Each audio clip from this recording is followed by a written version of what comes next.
Heyrðu, frábært að fá þig í heimsókn. Já, bara takk fyrir mig.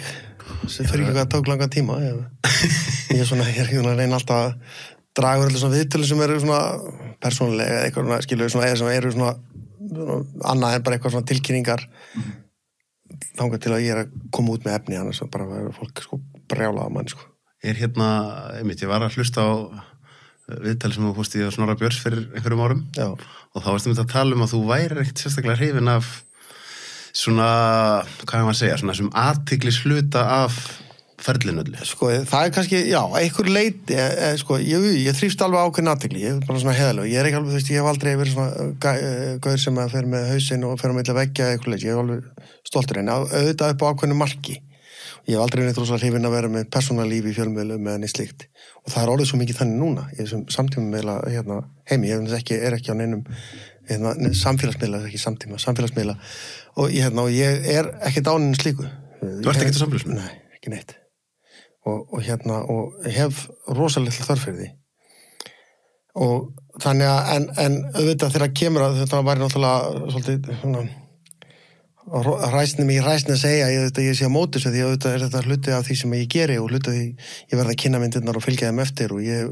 til mig ekkert vera góðan fyrir það en ég reyni kannski að því ég náttúrulega þú lifir svona lífi eins og ég og þetta verður svona allt umkring og allt árið og það er alltaf eitthvað nýtt að gerast og nýja myndir að koma og ég stjórna sig ekki, það er tilkynnt út í einhvern fjölmiðlum og þá fer alltaf á hliðina hvað það er, skilur og auðvitað veit maður alveg að fjölmiðla vilja líka fá eitthvað meira heldur en bara einhverjar atvinnuauglýsingar skilur þannig að maður svona verður bara svona að dansa hana dans við fjölmiðla og þú veist og maður vill fá athygli á það sem þú veist maður er að reyna að koma á framfæri en stundum það maður að gefa eitthvað í staðinn. Hvernig sko, ég var að tala við vinn minn sem er leikari, Guðmundur Ingi, hann var að leiki mynd með Anthony Hopkins Já. og þá var hann að tala að það mátti alls ekki leka að það væri verið að taka þessa mynd á þessum stað bara því að það var eitthvað þá væri orðið svo líklegt að það myndi bara fara að sturtast fólk að inn til að reyna að sjá Anthony Hopkins nú ert þú búin að vera að leika leikstýra mjög stórum nöfnum Já. Hvernig er það? Já, ég er nú ekki, sko það er alltaf security kring og þetta fréttist þetta og þeir sjást, skilu, það sést til þeirra og þeir fara út að borða og skilur þannig að ég man með Denzel Washington það var svona, jú, það hróaðist eitthvað fyrir utan rútuna svo svona, en það er bara hluti af þessu geimi, sko, en menn eru kannski ekkit mikið að senda það á miðlana að þeir séu eitthvað stær til þess að reyna að hafa svona hamlur á þessu. En þegar hérna er fólk tiltölulega bara kurtist og þú veist, ég hef líka verið með stjörnur hérna og vinna með þeim og fólk er bara tiltölulega kurtist og þá er þetta bara allt í lagi og þú veist, stjörnuna þeir eru til í þetta að taka selfie eða vera næs og bara, þú veist, og fólk bara skilja að stundum fólk ekkert, eins og maður sjálfur ekkert alltaf stemdur í eitthvað kosafles, sko, maður er bara ekki í góðu skapi að það gerist eitthvað heima á manni eða eitthvað vesinni í bankanum eða hvað þeir skilur þú veist, þannig að fólk er bara að skilja þetta bara manneskjur og þeir eru misupplagaðar og þetta reyna og ég er alltaf svona hef alltaf verið svona hrifnar af fólki og sem er svona sem tekur þessu ákveðinu bara svona æðruleysi og yfirvegun er ekki að gera alltaf eitthvað mál úr því, skilur alltaf eitthvað drama ef eitthvað kemur villist það bara fyrir ekki en þetta getur fólk verið dónulegt og leiðilegt en yfirleitt 99% er bara fólk mjög kurteist og það er kannski, þetta er hluti af geiminu þú gefur eitthvað athygli og fólk verður hrifið og það er geimið og þú getur ekki ætlast þess að það sé bara eitthvað núllað út þegar þú ert í einhverju kemur í eitthvað sveitaþorp sem enginn hefur nokkuð með séð það er bara eðlilegur hluti þannig að mér finnst hún oft já, ef fólk er bara svona þokkalega þroskað og veit hvað geimið er að spila þá er þetta ekki neitt mál Hvað ég spurði aðeins fyrir viðtalið þú ert alfarið bara búsettur á Íslandi Já Heillar það ekki neitt, þú veist, að því fólk sko sér þetta kannski svona í hillingum að allavega vera hálft árið bara í Kaliforníu og þið komin inn undir í Hollywood þetta er það eru góð skilyrði til lífsanna, gott veður og allt til alls og hefur þetta aldrei heillað þig Nei, ekki beinlínis. Ég hef alveg hugsað London og New York og svona, LA hefur svona, þetta er alltaf rúllaði gennum hausinn á manni og það er alltaf mín staðið þannig að ég gæti bara verið út að gera myndir en það er ákveðin sko gæfa sem að ég, þú veist, ég er búin að móta mitt líf mörgu leiti þegar þetta gerist hjá mér. Ég svona þetta fer svona upp úr svona fertugu kannski svona þetta fer, athyglin fer að vera meira úti og þá ég bara, þú veist, ég á börn og fjölskyldu og ég á bara líf og hesta og bara hluti sem ég ekki til í að láta fyrir þetta sem í boði. Og það líka, sko, svona ákveðin gæfa að vera ekki hluti af þessu gengi, vera bara, þú veist, standa eins fyrir utan þetta, geta horta á þetta, ok, mér langar ekki að taka til þessu, þú veist, maður verður svo, ég finna oftir ekki til LA, ég verður svona, þá allstað blöða þess að gera þetta og þess að gera þetta og maður verður svona, maður fer inn í hvirfilvindinn, maður dregst með, sogast inn í þetta og það ekkert að gera maður betri kvikmynd ekki það manni, að vera eitthvað að spá í hvað, þú veist, hvað hver að segja á forsíðunni í dag og ég held að sko, og hvað er þessi mynd að gera mikið í box office og þú verður svona að vera með rætur, vera, þú veist, finna, þú veist, hver þú ert, það er mesti styrkurðin. En það þýðir ekki að þú getur ekki gert myndir út allan heim og það megi ekki vera eitthvað annað heldur en bændur á Íslandi, skilur og búféna þeirra, skilur það er kannski sem að maður finnur stundum og líka þetta sem svo áhugaverð kannski getum komið meira nú eftir hvað íslensk bíómynd, skilur fattaru það bara tónlistin hann Bjarkar ekki íslensk þó hann sé tekin úti og hérna sungin á ensku það íslensk tónlist, skilur ef ég gerir mynd, þá það íslensk bíómynd í raun og veru þú veist, og það við erum alltaf að definera þetta út frá einhverju svona svolítið gömlum viðmiðum ef ég gerir dansmynd skilur, sem enginn talar í þú veist, hún þá íslensk eða hún bara hvergi mannslands eða skilur, þú veist, ég að íta á þetta, þú veist menn sjá bara Hollywood og svo sjá þeir Ísland og þá sjá þeir pínlitla mynd bónda með rollu eða sjá Hollywood og eitthvað bing bang bang, skilur en þetta ekki svona einfalt það alveg sko, þú veist myndir í Hollywood eru fjármagnar fyrirtækjum í Evrópu þú veist, þetta þú veist, ofta þetta sko ég hef gert myndir sem eru fjármagnar evrópskum fyrirtækjum og svo það selda til sko dreifingar í Bandaríkjunum þannig að eins og snerting sem komum til að tala stór hluti fjármagn af erlendum aðilum af því að þeir focus features koma með peningin í myndina á mjög snemma, annars hefði ég geta gert hana.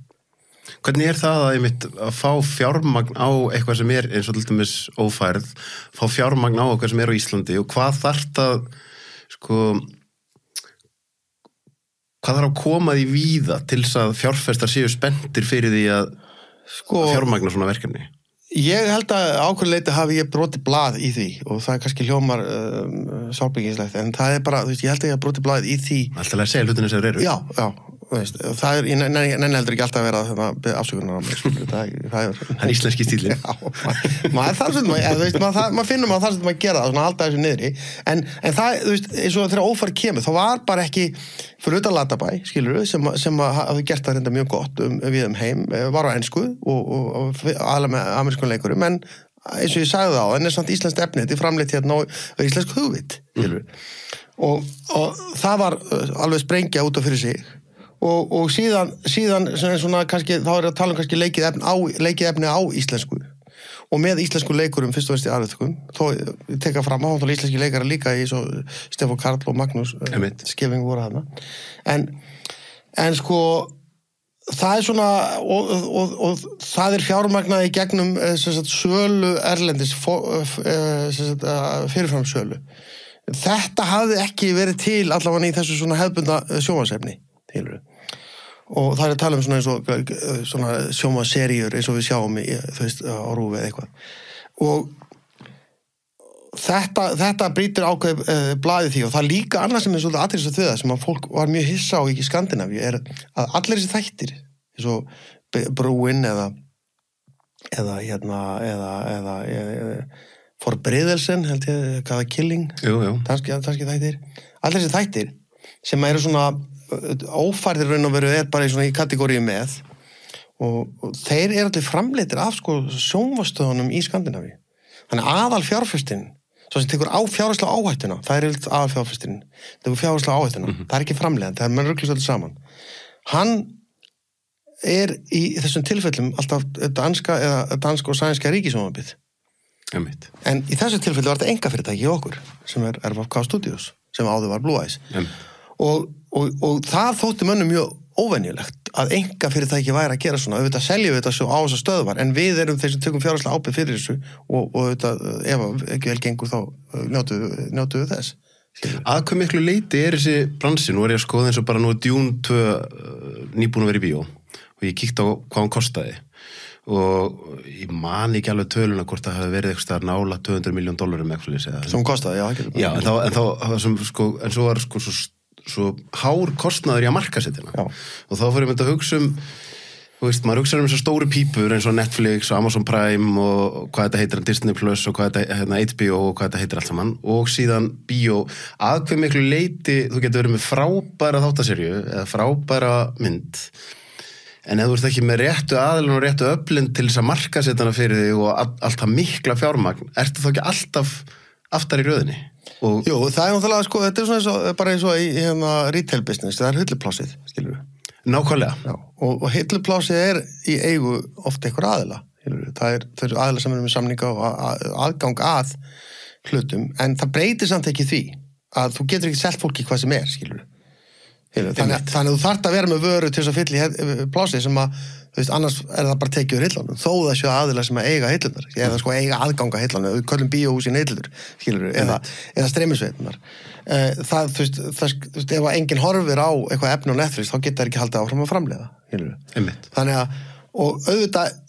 er það, og það er kallað að vera, sko, eins og þú ert að reyna að fá fyrirtæki sem vera með skin in the game, eins og það kallað. Þú veist, ef þú ert búin að leggja pening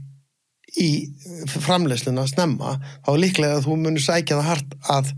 ná peninguna tilbaka.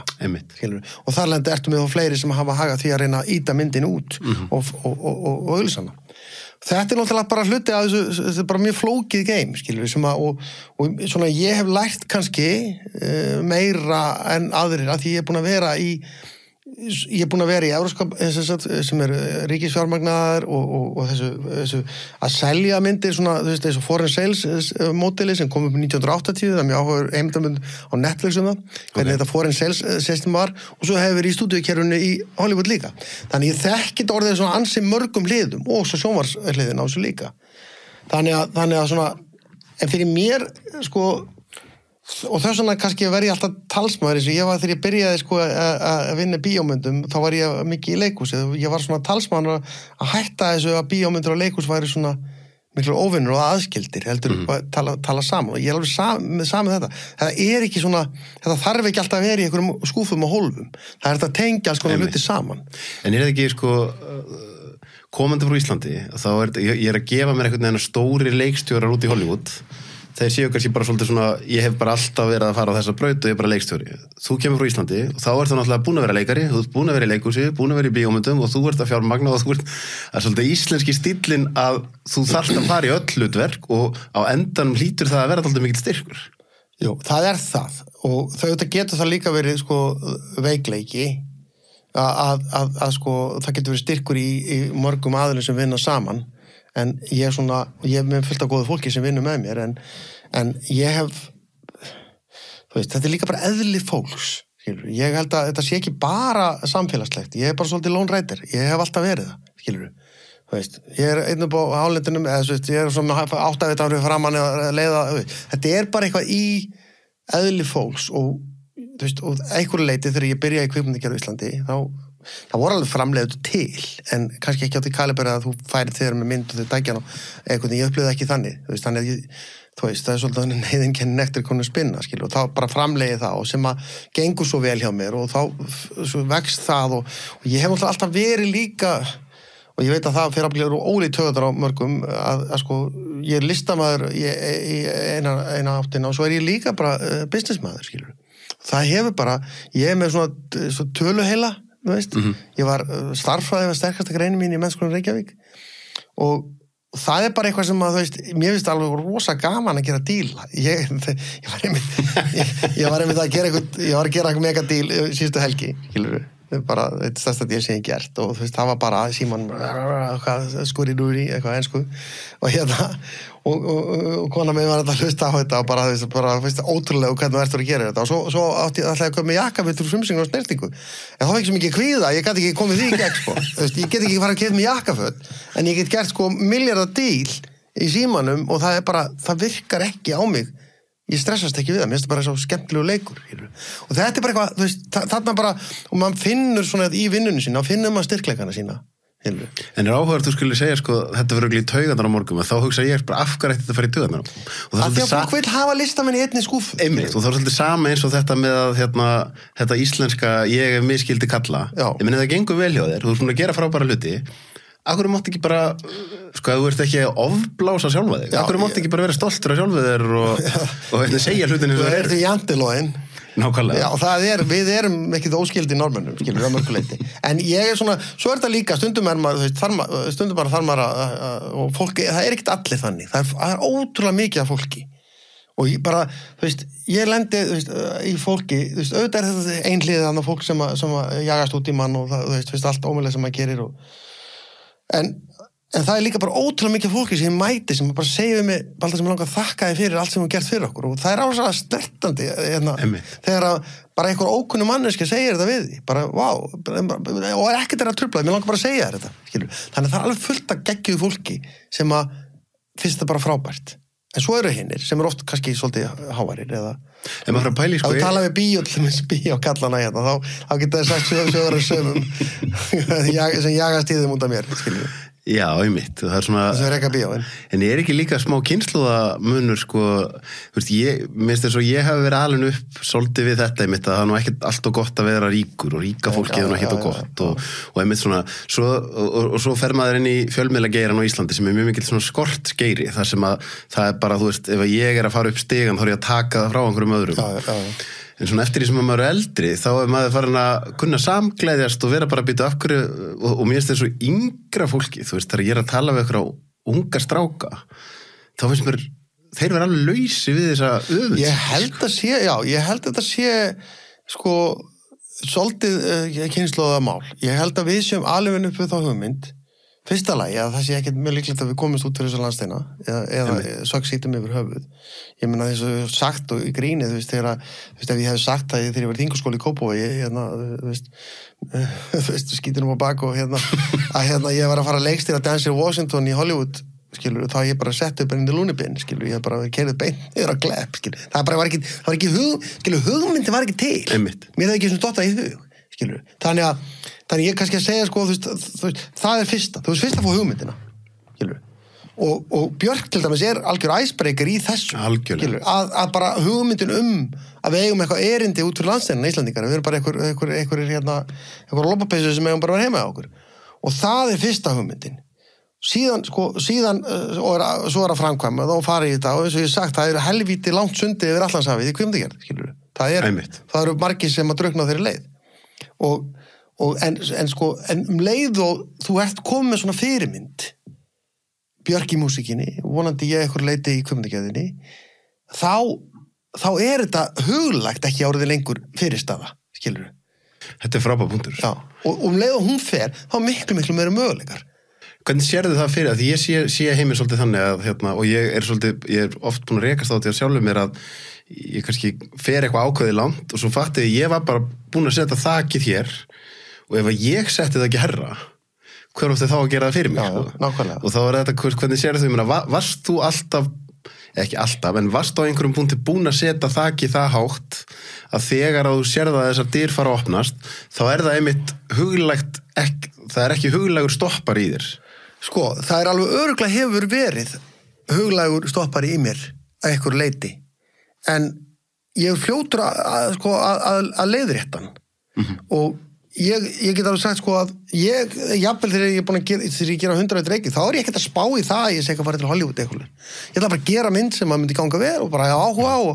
svo lendi ég því, bara svo í bíómyndunum, ég er í Toronto, ég er mjög áhuga við sagavenns að hún fór ekkert á stað strax. Það var rosa jákvætt allt, en bara hún seldist ekki og ég var bara, fuck, ég er að tapa. 101 reiki. Já. Og þar þú varst búin að setja allt undir. Já, þetta allt undir og ég bara, í marga mánuði, ég átti fund með, sko, Lars von Trier átti fyrirtæki sem seldi myndina, ég man ekki hvað, það heitir Trust film núna, þú veist, Centropa, hvað heitir þetta? Og Pítur Albeck var að selja þetta, svona, mér þekktu guður og hann kom til mig bara að segja bara, þú veist, það var í ágúst, sko, og bara, þú veist, því miður myndin selst. Þessi þáttur áskriftaþáttur. Inni á sölvitryggva.is fá áskrifundur aðgengi að öllum útgefnum þáttum, aukaefni og nýjum þætti í hverri viku.